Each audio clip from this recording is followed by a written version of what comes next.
Si c'était pas du masque, on vivrait pas tout ça. Bon, en tout cas. Non, non je partirai pas le débat matin. Il est décroché. Il est décroché, bon, c'est ça. Ah. Ça, c'est pas à cause du masque. Non. C'est pas là qu'il va. Ah, comme ça. Je vais pas remettre à la bonne place.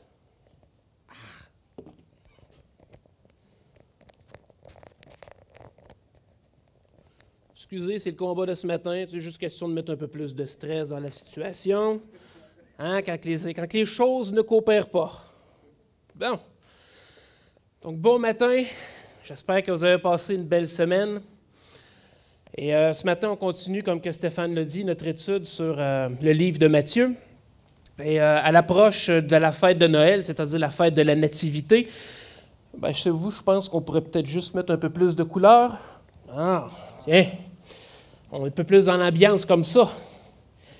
Puis avec tout, vous savez, avec toutes les publicités qui me disent tout le temps ce que je devrais me payer pour Noël pour que je sois heureux et que je puisse trouver le bonheur, ben, j'aime bien l'image que j'ai trouvée ici.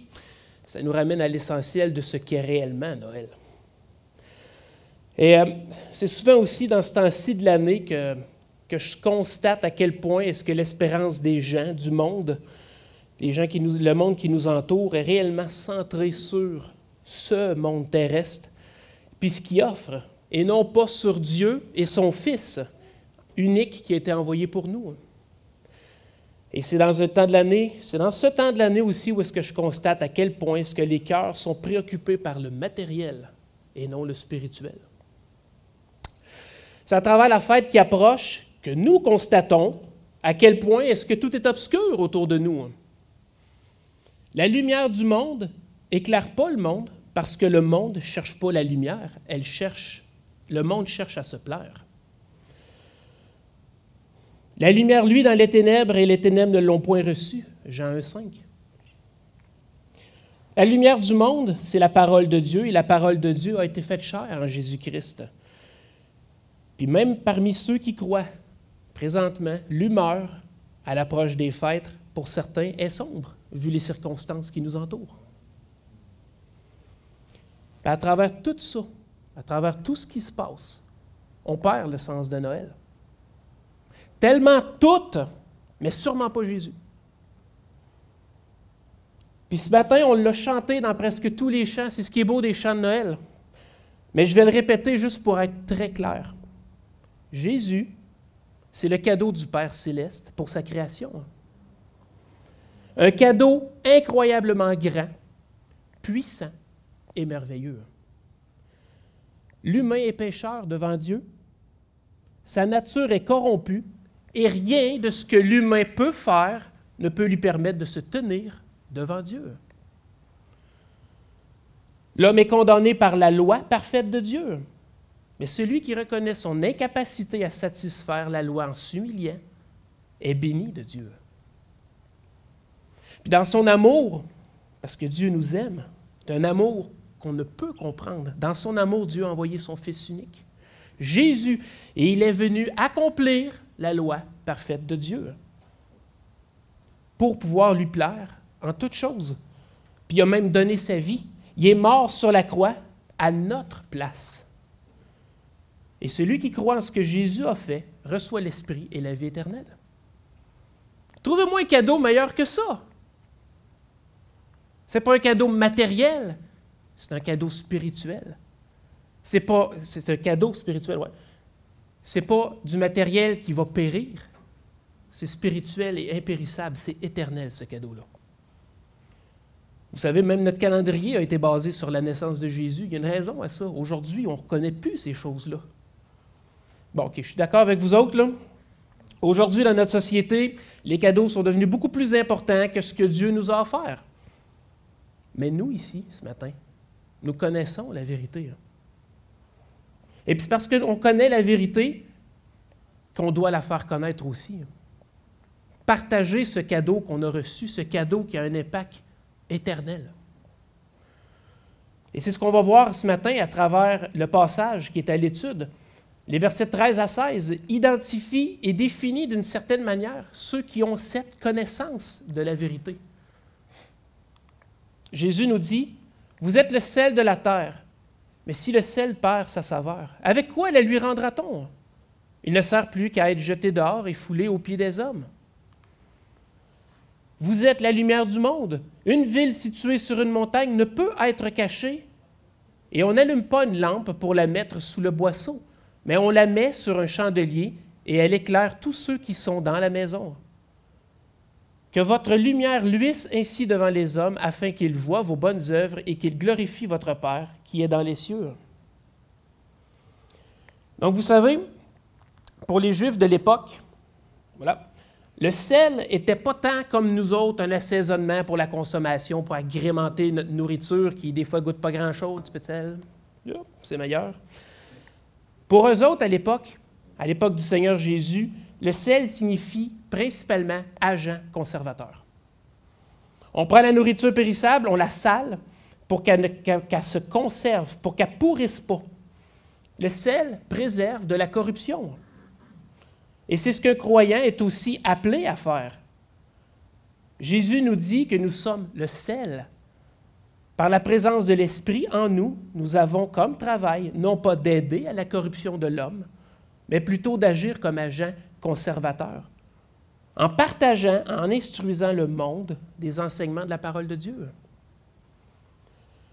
Le Seigneur nous appelle à partager et à répandre sa sagesse et par le fait même de le faire connaître à tout le monde afin que chacun de ceux qui entendent deviennent aussi à leur tour des agents conservateurs et se préservent du péché. Mais le passage nous dit aussi que le sel doit être pur, le plus pur possible, avec le plus de saveur, tout comme les chrétiens. Le chrétien, lui, doit chercher la sainteté dans sa vie. Puis Jésus nous dit que si le sel perd de sa saveur, il sert juste à être foulé aux pieds par le monde. Et les gens de l'époque comprenaient très bien cette allusion-là. Le sel qu'on pouvait aller retrouver à la mer Morte, qu'on pouvait aller chercher à la mer Morte, était parfois mélangé avec du gypse, une genre de petite pierre blanchâtre, ce qui fait en sorte que le sel n'était pas 100% pur, il y avait un mélange. Et par le fait même, il perdait de son effet, de son efficacité. Le sel étant dilué, c'est-à-dire pas à 100% pur, son efficacité d'agent conservateur ne valait pas grand-chose non plus. Bonne chance pour garder ton poisson longtemps si tu as du sel mélangé. Puis, ne pouvant pas compter sur son utilisation, bien, les gens, ce qu'ils faisaient, c'est qu'ils s'en servaient pour l'envoyer dans les rues. Il était foulé par les hommes, mais ça servait en même temps d'herbicide pour empêcher le gazon de pousser partout. Fait que les gens comprenaient bien l'image de ce que le Seigneur exprimait ici. Nous autres, le sel, quand il n'est pas bon pour la consommation, on le met dans les rues pour la glace. Je pense que c'est une image à laquelle on peut s'apparenter un peu. Donc, je trouve que cette image-là aussi du sel qui est juste bon à être foulé aux pieds des hommes est aussi très intéressante. Un chrétien sans saveur, qui ne parle pas de sa foi, ni de son Dieu, puis qui ne représente pas l'homme régénéré, tel que l'exposition de la parole devrait le faire dans sa vie, c'est un chrétien qui ne sert à rien. C'est un sel dilué, un sel qui est faible. Bon à se laisser fouler par les hommes. Puis le Seigneur ici, avec la parabole, il nous montre comment doit être notre sel, du sel qui donne de la saveur, qui préserve. Soyons fermes dans notre foi. Lorsqu'on est persécuté, défendons-nous. Attention, défendez, non, c'est pas défendons-nous, c'est défendez votre foi. Je n'ai pas dit défendons-nous. Je sais, je l'ai dit juste avant, mais prenez ça backward. Là. Défendez votre foi. Lorsque vous êtes attaqué, lorsqu'on vous attaque pour la parole de Dieu, défendez votre foi. Ne vous défendez pas vous, mais votre foi. Affirmez votre foi. Soyez inébranlable. Pas fendant, pas impoli, pas condescendant. Des fois, c'est facile de rétorquer une rapine à une attaque qu'on reçoit. Non, ce n'est pas l'attitude. Mais affirmez votre foi en Jésus-Christ. Enseignez-leur à ceux qui se moquent de vous, à ceux qui vous opposent, qui rient de votre foi. Enseignez-leur ce que vous savez sur Dieu. et votre Sauveur. Je ne sais pas si vous avez déjà eu la chance de remarquer, mais les gens qui sont fermes et assurés sur leur position sont beaucoup moins victimes de railleries, de plaisanteries ou de moqueries par rapport aux autres. Parce que les moqueurs, ils savent qu'ils vont se faire répondre, puis ils vont se faire répondre bibliquement. Puis de se moquer d'un chrétien, il va vouloir dire que c'est de repartir encore à son histoire sur Jésus. « Ah, qu'est-ce que j'ai fait? J'aurais dû me taire à matin. Ah non, je n'ai pas starté le disque. » Ils cherchent, ils ne courront pas après. S'ils ne veulent pas entendre, ils ne courront pas après. Les moqueurs vont savoir ce qui leur arrive lorsqu'on vous presse. Puis ils vont généralement éviter de le faire. Un sel qui ne perd pas sa saveur, qui n'est pas foulé aux pieds des hommes. Vous n'êtes pas une cible pour eux autres. Non, en fait, ils ne veulent pas s'approcher de vous autres. Un sel qui est efficace, c'est ce que nous sommes par Jésus-Christ. Faisons comme tel. Soyons toujours prêts à faire face à ce genre de situation, à défendre notre foi. Pour être prêt, il faut lire. Il faut s'instruire puis garder l'information fraîche dans notre mémoire. Il faut une lecture quotidienne de la parole de Dieu. Et les versets 14-16, « Vous êtes la lumière du monde. Une ville située sur une montagne ne peut être cachée et on n'allume pas une lampe pour la mettre sous le boisseau. Mais on la met sur le chandelier et elle éclaire tous ceux qui sont dans la maison. Que votre lumière luise ainsi devant les hommes, afin qu'ils voient vos bonnes œuvres et qu'ils glorifient votre Père qui est dans les cieux. » Que votre lumière luise devant les hommes. Cette lumière que Jésus parle ici, c'est lui. Ou plus exactement, l'Esprit de Dieu qui est en nous. Denis, la semaine passée, nous disait que Jésus est comme un phare. Il nous guide et il nous indique même où se trouvent les obstacles, les écueils. Vous êtes la lumière du monde parce que Christ vit en nous. Et puisqu'il vit en nous, bien, automatiquement, on est une lumière pour les autres. En aucun point, cette lumière vient de nous, de notre bonne volonté, de nos bonnes actions ou de nos gestes aimables. Le monde aussi est capable de ces choses-là, dans une certaine mesure. Non, la vraie lumière, celle qui donne la vie aux hommes, c'est Christ. Et nous sommes les lumières qui indiquent aux hommes et aux femmes le chemin d'accès à Dieu, le chemin du salut. Notre lueur, par notre témoignage et notre exemple, nos paroles associées à nos actes, si vous péchez devant les hommes, repentez-vous devant les hommes qui ne pensent pas que vous êtes pareil comme eux, puis qu'en plus vous êtes chargé d'une religion. Non, qu'ils voient une vraie foi, qu'ils voient une foi véritable, une personne qui est repentante, un exemple, une lumière à suivre.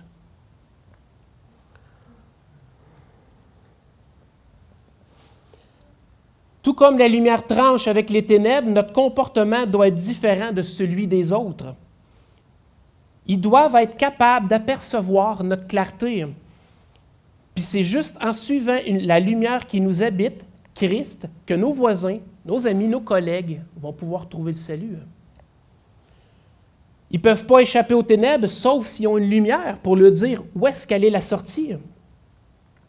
Et Dieu a envoyé Christ sur la terre pour sauver les hommes et les femmes. Dieu, en effet, n'a pas envoyé son Fils dans le monde pour qu'il juge le monde, mais pour que le monde soit sauvé par lui. Et comme Dieu a envoyé Christ, Christ nous envoie. Comme tu m'as envoyé dans le monde, je les ai aussi envoyés dans le monde, et je me sanctifie moi-même pour eux, afin qu'eux aussi soient sanctifiés par la vérité. Ce n'est pas pour eux seulement que je prie, mais encore pour ceux qui croiront en moi par leur parole. Et un peu plus tard, le Seigneur va dire aux apôtres, « La paix soit avec vous. Comme le Père m'a envoyé, moi aussi, je vous envoie. » C'est pourquoi on ne doit pas cacher notre lumière. Christ envoie ceux qui croient en lui pour éclairer le monde. Notre assemblée doit illuminer comme une ville sur une montagne. Une ville où est-ce que toutes les lumières brillent de 1000 feux, avec chacun sa forme et sa particularité, mais toutes habitées par la même lumière, c'est-à-dire l'Esprit de Dieu. Si le sel sans saveur est inutile, bien, une lumière cachée en dessous d'un lit, ça l'est aussi. Jésus dit que la lumière doit être placée de manière à éclairer tout le monde. Il ne nous encourage pas à vivre une foi dans le silence en attendant son retour, mais au contraire, à vivre sa vie ouvertement devant les non-croyants et témoignant lorsque l'occasion s'y présente. Une lampe toujours allumée qui éclaire. Et le Seigneur est toujours présent aussi avec vous lorsque vous témoignez. C'est votre bouche qui parle, mais c'est souvent l'Esprit qui applique les paroles. Soyez rassurés. Et si je peux prendre l'exemple d'une lumière qu'on veut toujours éclairer, on peut prendre, admettons, une lampe à l'huile. Si on veut une lumière constante, on doit renouveler l'huile à l'intérieur sur une base régulière. Et si on désire une présence forte dans l'esprit, on désire une présence forte de l'esprit en nous pour qu'on soit une lumière qui brille, bien, on doit nous autres aussi se ressourcer à chaque jour par la lecture, la prière et la méditation de la parole. On doit s'assurer que notre lumière brille et si quelque chose empêche notre lumière de briller, on doit prendre action pour qu'elle brille à nouveau pour la gloire de Dieu. Cette semaine, faites-vous un cadeau. Faites le plein d'huile. Remplissez-vous d'huile spirituelle. Vous allez voir des gens que vous aimez. Soyez prêts à briller. Cette semaine, on célèbre la venue du Seigneur Jésus. Cette lumière était la véritable lumière qui, en venant dans le monde, éclaire tout homme. Elle était dans le monde et le monde a été fait par elle et le monde ne l'a point connue. Elle est venue chez les siens et les siens ne l'ont point reçue. Mais à tous ceux qui l'ont reçue, à ceux qui croient en son nom, elle a donné le pouvoir de devenir enfants de Dieu, lesquels sont nés non du sang, ni de la volonté de la chair, ni de la volonté de l'homme, mais de Dieu. La véritable lumière, c'est Christ. Qu'en cette période de Noël, on puisse garder un bon témoignage pour la parole de Dieu. Qu'on soit des enfants dignes de la gloire du Père. Que le Seigneur vous bénisse et vous trouve fidèle à sa parole durant vos célébrations. Amen.